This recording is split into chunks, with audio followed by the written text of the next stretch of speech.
தமிழ்நாட்டில் தகவல் தொழில்நுட்பத் துறையில் ஒரு மாபெரும் புரட்சியை உருவாக்கிடும் வகையில் 2000ஆம் ஆண்டில் முன்னாள் முதலமைச்சர் டாக்டர் கலைஞர் மு. கருணாநிதி அவர்களின் தொலைநோக்கு பார்வையினால் சென்னை தரமணியில் முதல் அதிநவீன தகவல் தொழில்நுட்ப டைடல் பூங்கா அமைக்கப்பட்டது.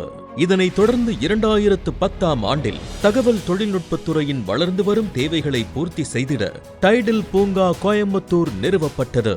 மேலும் மாநிலம் முழுவதும் டைடல் பூங்காக்களை விரிவடையச் செய்து வேலை வாய்ப்புகளையும் பொருளாதார வளர்ச்சியையும் மேம்படுத்தும் வகையில் மாண்புமிகு முதலமைச்சர் அவர்களின் அறிவிப்பின்படி டைடல் நியோ திட்டத்தின் மூலம் நிலை 2 மற்றும் நிலை 3 ஆகிய நகரங்களில் 8 மினி டைடல் பூங்காக்கள் திட்டமிட்டு மினி டைடல் பூங்கா விழுப்புரம், சேலம் மற்றும் தஞ்சாவூர் ஆகியவை வெற்றிகரமாக திறந்து வைக்கப்பட்டு சிறப்பாக செயல்பட்டு வருகின்றது.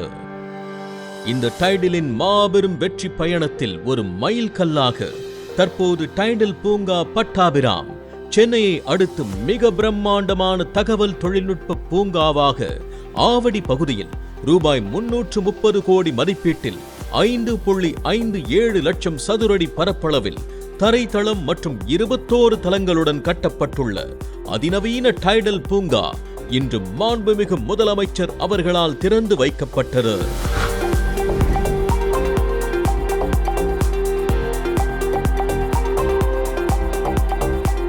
ஆவடி ரயில் நிலையத்திற்கு அருகாமையில் அமைந்துள்ள இந்த மாபெரும் கட்டிடம் ஐடி, ITES, BPOs மற்றும் ஸ்டார்ட் அப்ஸ் நிறுவனங்களின் தொடக்கத்திற்கு வழிவகுக்கிறது.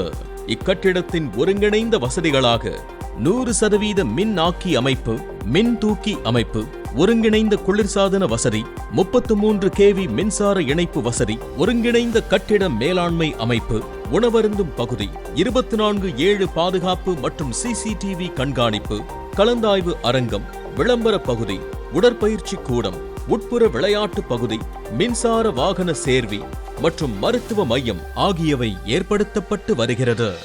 இத்திட்டத்தின் மூலம் 6000 இளைஞர்களுக்கு திறன்மிகுந்த வேலை வாய்ப்புகளை பரவலான வளர்ச்சியின் வழியே உறுதி செய்வதுடன் சமூகத்தின் பொருளாதாரமும் மேம்பட உதவுகிறது.